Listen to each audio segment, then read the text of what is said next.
Imagine um teste. Não um teste de força física, mas um abismo de fé, onde o amor mais puro de um pai é confrontado pela demanda mais insondável, onde cada fibra do seu ser grita não, mas algo mais profundo sussurra confia. Esta é a história de Abraão e Isaque, um épico que ressoa através dos milênios, tocando a essência da nossa própria humanidade. Se você já se sentiu desafiado além dos seus limites, ou se maravilhou com a capacidade do espírito humano de transcender o desespero, este vídeo é para você.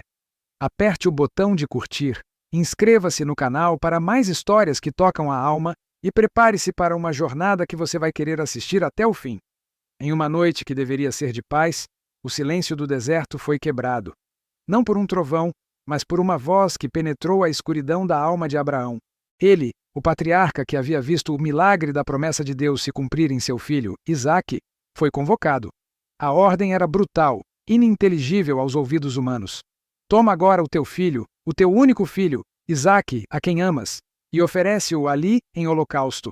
O tremor que deve ter percorrido o corpo envelhecido de Abraão é quase palpável. Seu filho, o riso que preenchia sua tenda, o herdeiro de uma promessa que parecia mais vasta que as estrelas do céu. O Deus que havia pedido sacrifícios de animais, agora pedia o impossível. A mente de Abraão, um labirinto de amor paterno e fé inabalável, devia se contorcer em agonia. Como um pai poderia erguer a mão contra a própria carne, contra a esperança de sua velhice? O desespero deve ter ameaçado engolir sua razão, mas a fé, uma brasa incandescente em seu peito, insistia. Ele conhecia a voz de seu Deus, e essa voz, por mais terrível que fosse, não podia mentir.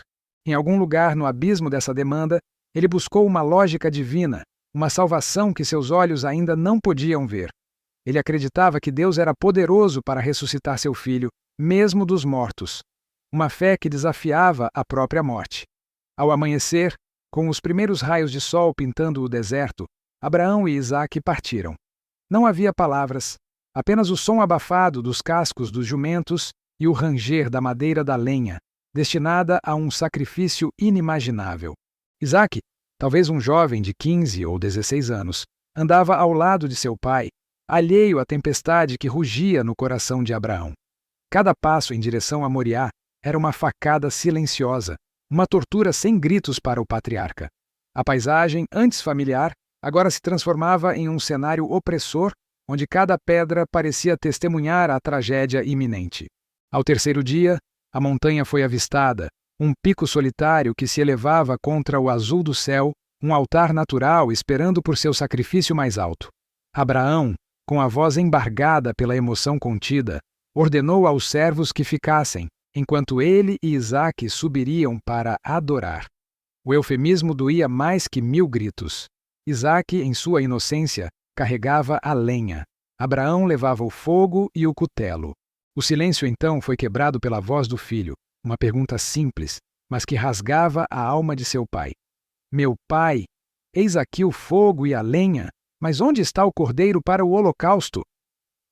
A resposta de Abraão foi um sopro de fé e uma súplica de esperança. Deus proverá para si o cordeiro para o holocausto, meu filho. Nessas palavras ecoava não apenas uma profecia, mas a mais profunda prece de um pai desesperado, agarrando-se à convicção de que seu Deus não o abandonaria. Subiram juntos, pai e filho, para o ponto mais alto, onde Abraão construiu um altar com pedras brutas, erguendo a estrutura que selaria o destino de seu único filho. Chegado o momento derradeiro, Abraão, com a alma em frangalhos, mas a fé inabalável, amarrou seu amado Isaque e o deitou sobre a lenha no altar. Imaginem os olhos de Isaque, talvez agora compreendendo a terrível verdade, fixos nos de seu pai. Houve um último olhar de amor, um pedido silencioso de compreensão, antes que Abraão erguesse o cutelo. O sol brilhava impiedosamente na lâmina, no tremor da mão que segurava o instrumento da morte, na lágrima solitária que escorria pelo rosto enrugado. Era o ponto de ruptura, o ápice do desespero humano e da fé mais radical que a história já testemunhou. Mas antes que a lâmina pudesse cair, uma voz, não um sussurro, mas um grito vindo dos céus, ressoou através da montanha. Abraão, Abraão, não estendas a tua mão sobre o moço e nem lhe faças nada, porquanto agora sei que temes a Deus e não me negaste o teu filho, O teu único filho, a intervenção divina, um alívio que deve ter sido mais potente que a própria morte, parou o tempo. O cutelo caiu. Os laços que prendiam Isaque foram desfeitos, não apenas os de corda, mas os do terror. Abraão ergueu os olhos e, preso pelos chifres em um arbusto, estava um carneiro. O cordeiro que Deus proveria. Aquele momento não foi apenas um teste de fé, mas uma revelação da misericórdia divina. Abraão sacrificou o carneiro em lugar de seu filho, e o local foi chamado Jeová-Jiré, que significa o Senhor proverá. Aquele monte se tornou o palco de uma redenção profunda, onde a lealdade inabalável de um homem se encontrou com a provisão incompreensível de um Deus. A história de Abraão e Isaque em Moriá é um épico de sacrifício, fé inquebrantável, desespero e, acima de tudo, esperança, um lembrete pungente da profundidade da conexão humana com o divino. Ela nos convida a refletir sobre nossos próprios Moriás, sobre os momentos em que somos chamados a entregar o que nos é mais precioso, a confiar em algo maior que nossa própria compreensão. É a prova de que, mesmo nos vales mais sombrios da dúvida e da angústia, a provisão pode surgir, a redenção pode florescer. Que essa narrativa atemporal inspire você a encontrar força em sua própria fé, a enfrentar seus medos e a acreditar na provisão que muitas vezes se revela apenas no último instante. Compartilhe este vídeo se ele tocou seu coração e deixe seu comentário abaixo. Qual parte dessa história mais ressoa com você?